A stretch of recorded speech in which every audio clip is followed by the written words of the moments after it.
আজ আমি নিজেকে এখানেই শেষ করে দেব। এতদিন তোমার এই হুমকিকে আমি ভয় পেতাম, আজ আর পাই না। রঞ্জার এত বড় অপমান আমি কিছুতেই হতে দেব না।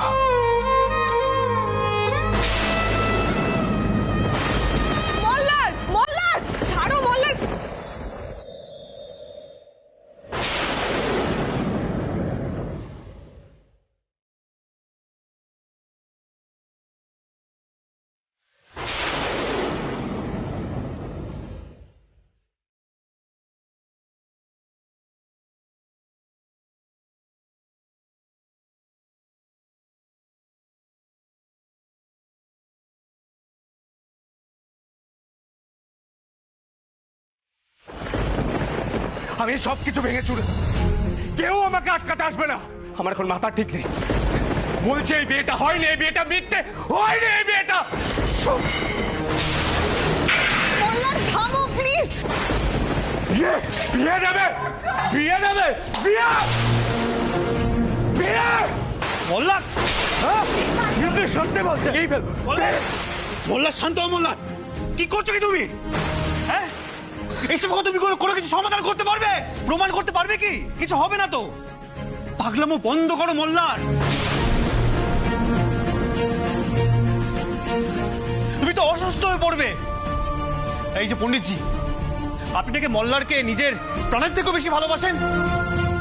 ও যে ভেতরে ভেতরে শেষ হয়েছে সেটাকে আপনি বুঝতে পারছেন?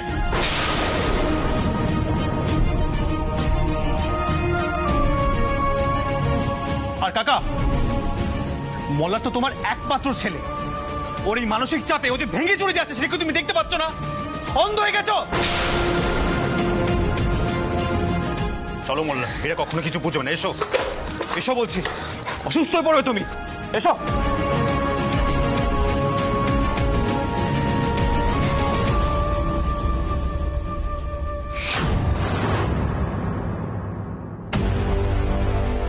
কিছুক্ষণ আগে অবধিও আমি ভেবেছিলাম আমি বরাবরের মতন এ বাড়ি ছেড়ে চলে যাব, কিন্তু এখন আর সেটা হবে না।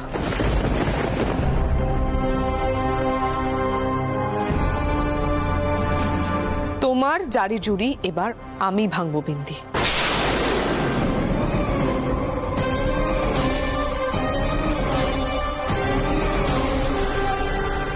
তুমি বা তোমার নাটক কোনোটাই আর চলবে না।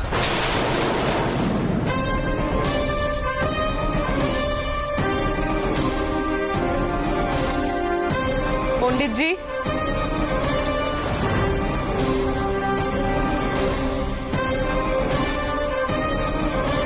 মল্লার কোনোদিনও বিন্দিকে বিয়েই করেনি, এটা আমি আপনাকে প্রমাণ করে দেব।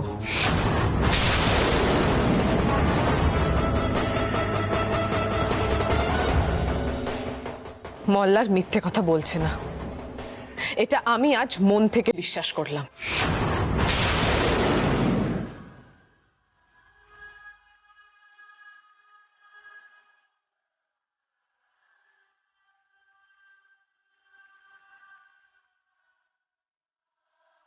ও যদি মিথ্যে কথা বলতো তাহলে এভাবে রেগে যেত না, আপনাকে অসম্মান করতো না, এভাবে ভাঙচুর করতো না।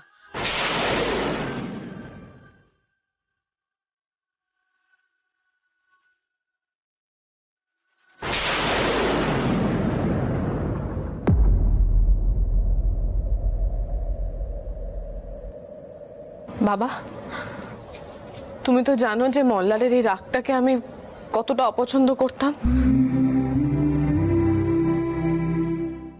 কিন্তু বাবা ওর এই রাগটা ওর ভেতরের।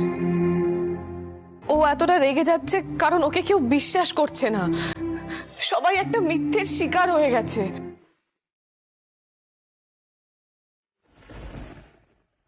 ওর এই রাগটাই আজ ওকে আমার কাছে নির্দোষ প্রমাণ করেছে বাবা।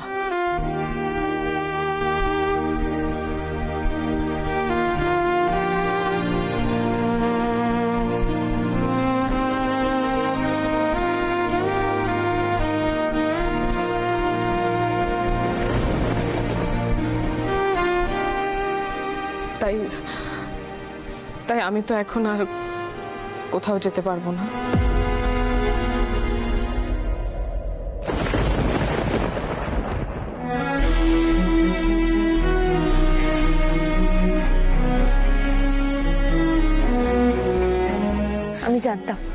আমি জানতাম রঞ্জা ভগবান ঠিক মুখ তুলে চাইবেন। আমি তোমাকে সাহায্য করব। তুমি দেখো, আমরা সকলে মিলে সবার সামনে বিন্দির মুখোশটা ঠিক খুলবো। বিন্দি আবারও বলছে, আমি কোনো ঝুট বলছি না।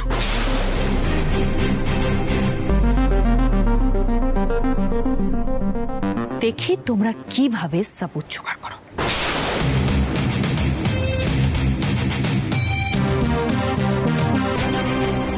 এটা কিন্তু ঠিক হলো না, এইভাবে মল্লার অপমান করলো। বিয়ে তো শালগ্রাম শিলার অগ্নিসাক্ষী করেই হয়েছিল। হরিদেব পান্ডা তো তাই বলে গেল সুকুমার। সেভাবে বিয়ে তো রঞ্জারও হয়েছিল বাবা, হয়নি? হয়ে যে ছিল তার প্রমাণ তো রঞ্জার কপালেই রয়েছে বাবা।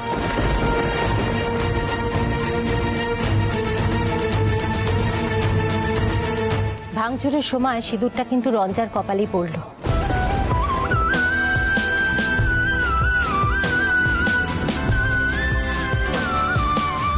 দাদা দাদা, আমার ছেলেটাকে একটু সময় দিন আপনি। ও আপনাকে নিরাশ করবে না দাদা, আমি মা হয়ে বলছি।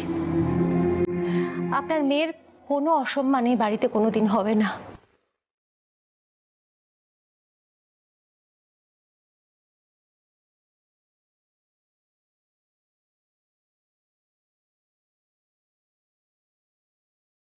নিজের সিদ্ধান্ত নিচ্ছ নাও, কিন্তু আমি যেন কোনোদিন এটা না শুনতে পারি যে তুমি আর পিলু তোমরা দুজনে এ বাড়িতে অসম্মানিত হয়েছো।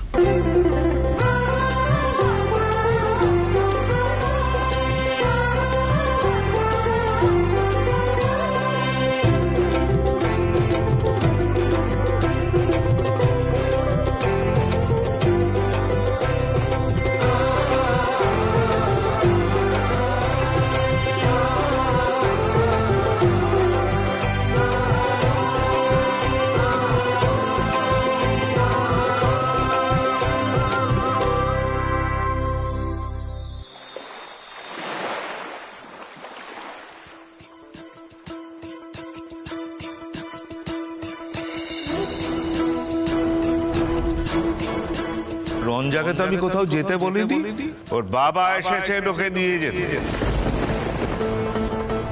রঞ্জা, এখানে দাঁড়িয়ে দাঁড়িয়ে আরো নাটক দেখার ইচ্ছে আছে তোমার? চলো। দাদা দাদা শুনুন দাদা।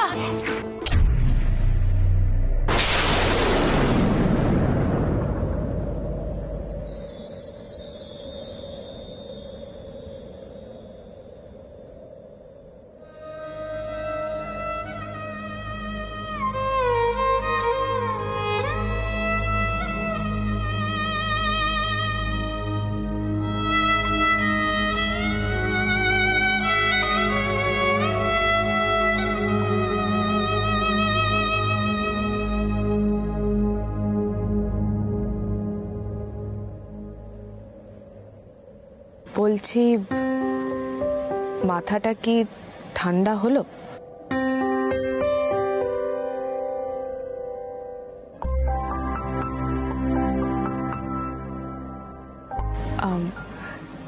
এই গুন্ডামি স্বভাবটা ছোটবেলা থেকেই না? না মানে নিচে যেভাবে ভাঙচুর করলে, অবশ্য এবারের গুন্ডামির ফলটা উল্টোই হয়েছে।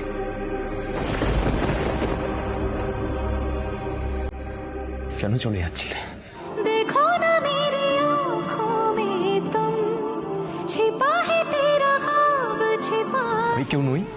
कैसे बताऊं कितना चाहूं मैं तुम्हें, কি হলো, চুপ করে আছো কেন? আমার কথার উত্তর দাও, আমি কেউ নই। ले जाए जरूर।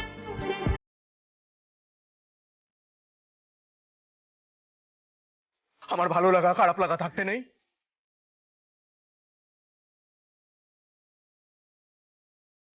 রঞ্জা, আমি তো বলেছিলাম আমাদের সম্পর্কটা এত সহজে ভাঙার নয়, বলিনি? কিন্তু খুব বিশ্বাস হয়নি কথাটার ওপর। দেখেছো তো তুমি আবার কেমন রেগে যাচ্ছ। আমি তো নিচে সবাইকে বলে এলাম যে আমি আর কখনো এ বাড়ি ছেড়ে যাব না।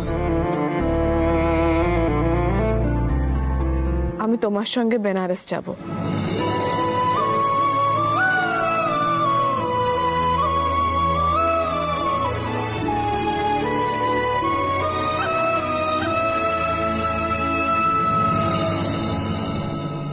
দাদা, দাদা,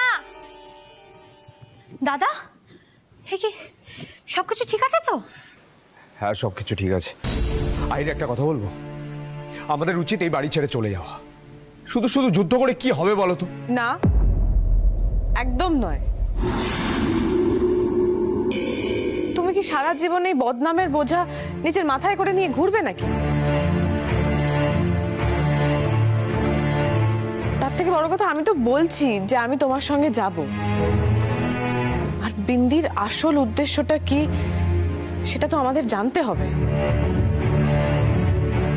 আমি একমত। আমারও আগে মনে হয়েছিল যে বিন্দির থেকে লুকিয়ে প্রমাণ জোগাড় করে ওর মুখোশটা খুলব, কিন্তু এখন উল্টোটা মনে হচ্ছে।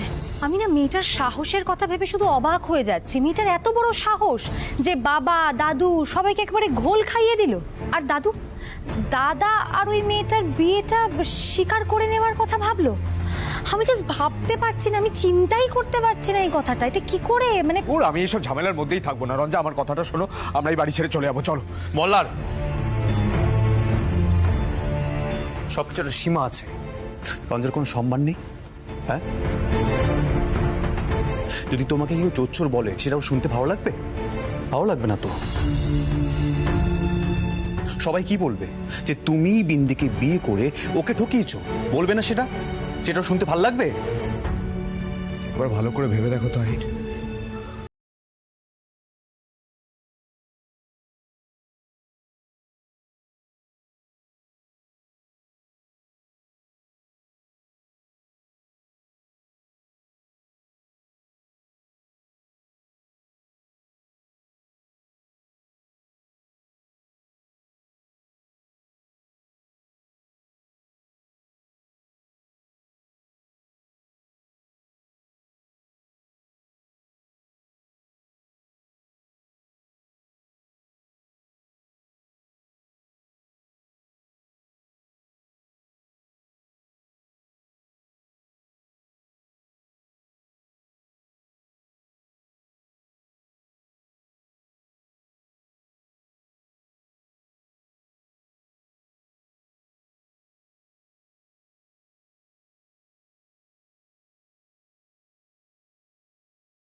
চারজনই বেনারস যাব। হ্যাঁ, বিলু গোয়েন্দাকে সঙ্গে নিয়ে চলো, উপকার হবে। না মানে এই সূত্র ও দারুণ খুঁজতে পারবে, শিওর। শোনো, যতই ঠাট্টা করো, পিলুর কিন্তু গোয়েন্দাগিরি করার একটা প্রতিভা আছে। এই জাগে জাগে সব কথা বাদ দাও। আসল কথাটা হলো, গোয়েন্দাগিরি করার সময় বিন্দিকে এখানে ধরে রাখতে হবে। সেটা কে করবে? আমি। ওর ফোন টোন সব কেড়ে নেওয়া হবে। বাড়াবাড়ির একটা সীমা থাকে, ও সব সীমা না ছাড়িয়ে গেছে। দাদা ভাই, চলো এখন দাদুর কাছে চলো। ও নিশ্চয়ই এখন দাদুর কাছে গিয়ে নাকি কান্না কাঁদছে। দাদুর কাছে গিয়ে আমরা সরাসরি বলি যে আমাদের 2-3 দিন সময় লাগবে প্রমাণ জোগাড় করতে। আমরা প্রমাণ জোগাড় করে নিয়ে আসবো। আর ততদিন বিন্দি এই বাড়িতেই থাকবে, কোথাও যাবে না। ব্যাস।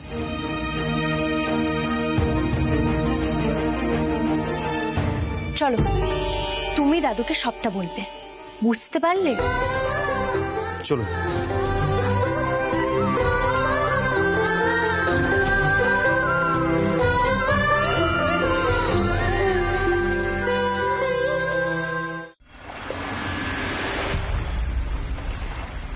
বাবা, কিছু যদি মনে না করেন একটা কথা বলবো। মল্লার আর বিন্দির যদি বিয়েটা হয়েই থাকে, তাহলে মল্লার এইভাবে মানে এরকম হুলুস্থুলু কাণ্ড করে বিয়েটাকে অস্বীকার করার সাহস পেল কি করে? রঞ্জা যে কথাগুলো বলছে সেগুলো কি একেবারেই উড়িয়ে দেওয়া যায়? এখন তুমি আমার সিদ্ধান্তে সন্দেহ প্রকাশ করছো, তাই তো? लो, बाबूजी भी अब विश्वास नहीं कर रहे हैं। ना बिंदी, जल्दी ही कुछ करना होगा, जल्दी। दादाजी, बाबूजी तो आपको भगवान मानते हैं। लीजिए, दूध पी लीजिए। दादाजी, बाबूजी, আমার না খুব খারাপ লাগছে যে বিন্দির জন্য এ বাড়িতে এত ঝামেলা হচ্ছে। তোমার কি দোষ বিন্দি? সুরমণ্ডলের ওই মেয়ে নিশ্চয়ই কোনো মন্ত্রতন্ত্র জানে। আজ সুকুমারও ওর দিক টেনে কথা বলছে। আপনি আমাকে ভুল বুঝছেন বাবা, আমি মল্লারের কথাটা বলছিলাম। আমি বুঝেছি বাবুজি, মল্লারের জন্য আপনার কষ্ট হচ্ছে, কিন্তু আমি এটা বুঝতে পারছি না যে মল্লার আমাদের শাদীটা কেন অস্বীকার করছে। দাদাজি, আমার না মনে হয় যে রঞ্জাকে মল্লার ভালোবেসে ফেলেছে, কিন্তু মল্লার তো আগে মেয়েদের এমন করে দেখতোই না। ও তো বহুত সখ্ত কিসম কা থা, কড়া স্বভাবের ছিল। ওই রঞ্জা মল্লারকে পাল্টে দিয়েছে। এবার হয়তো ওরা আলাদা সংসার করবে। আমি শুধু এটাই ভাবছি দাদাজি, আমাকে তো এ বাড়িতে অনেকেই দেখে ফেলেছে। এখন আমি যদি চলে যাই তাহলে সবাই ভাববে যে মল্লারের ক্যারেক্টারে ঠিক নেই। একটা শাদি করে ফের আর একটা শাদি করেছে। শুধু এই কথা ভেবে ভেবে আমি যেতে পারছি না। এই তুমি কব কি চলে যাতি? না বিল্লি, না, এটা সম্পূর্ণ তোমার মুখের কথা। তুমি কোথাও যাবার জন্য আসোনি, তুমি শুধুমাত্র এসেছো আমার ছেলেটার সর্বনাশ করার জন্য। মাঝি, বাবা, ছেলেটা আর পারছে না বাবা। ও যখন বলছে বিয়েটা মিথ্যে, তখন আমরা কেন মেনে নিচ্ছি না? ছোট বৌমা, জীবনে তো আদর্শ, ধর্ম, এ কতগুলো স্থান আছে। বাড়ির বউকে অস্বীকার করে আমি কি পাপের ভাগী হব? কি চাও কি তোমরা? এ মেয়ে তো নিজেই চলে যাবে বলছে, কিন্তু সেটা কি ধর্মে সইবে? এ বাড়ির সবই তো জলাঞ্জলি দিয়েছ, অন্তত আমাকে ধর্মচ্যুত করো না। বসু মল্লিক বাড়িতে বিয়েকে একটা পবিত্র বন্ধন বলে মনে করা হয়, আর সেই কারণে সুরমণ্ডলের মেয়েকেও আমি বাড়ির বউয়ের স্বীকৃতি দিয়েছিলাম। বাবা, তাহলে সেই বউকে এখন এভাবে কেন অপমানিত হতে হচ্ছে সেটা জানতে চাওয়াটা কি খুব অন্যায় হবে? বড় বৌদি, বাবা কাউকে অপমান করতে চাইছেন না। বাবা চাইছেন বিন্দির অধিকারটা বিন্দিকে ফিরিয়ে দিতে, এই পরিবারের মঙ্গলের জন্য। আর রঞ্জার কি হবে সেটা তো কেউ ভাবলেন একবারও? আচ্ছা, মুশকিল তো। সমানে বাবার মুখের উপরে তর্ক করে যাচ্ছ। বিন্দির সাথে মল্লারের বিয়ে হলে রঞ্জার সাথে বিয়েটাই তো টেকে না। বাবুজি, এসব छोड़िए না, আমি চলে যাব। আপনারা শুধু আমাকে অনুমতি দিন, আমার এসব আর ভালো লাগছে না। না, তুমি কোথাও যাবে না।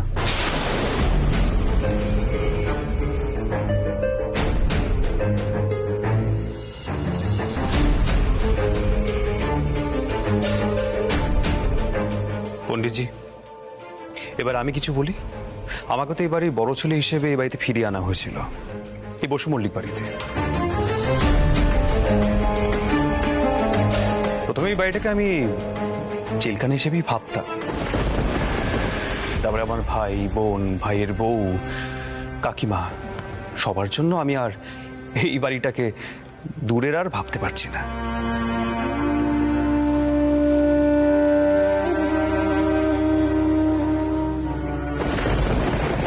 তাই এই বাড়ির এই জেনারেশনে বড় ছেলে হিসেবে আমি একটা সিদ্ধান্ত নিয়েছি, আর সেই সিদ্ধান্তটা আপনাকে শুনতে হবে আর সবাইকে মানতে হবে। শুনি, কি সিদ্ধান্ত নেওয়া হলো এতক্ষণ আলোচনা করে? রঞ্জা, মল্লার, এদিকে এসো।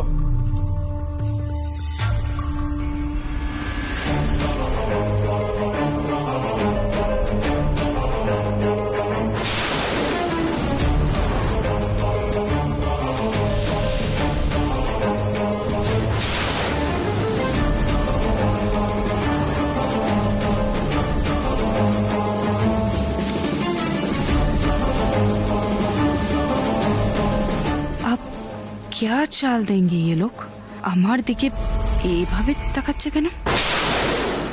আমরা চারজনে কাল ভোরবেলায় বেনারসে যাচ্ছি।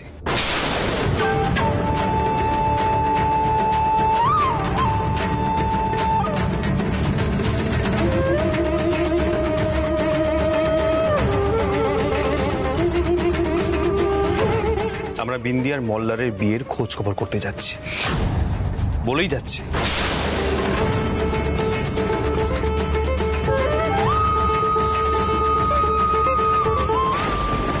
আর যতদিন না আমরা ফিরছি, বিন্দি এখান থেকে কোথাও যাবে না। আর বিন্দি, তোমার ফোনটা এক্ষুনি আমাকে দিয়ে দাও।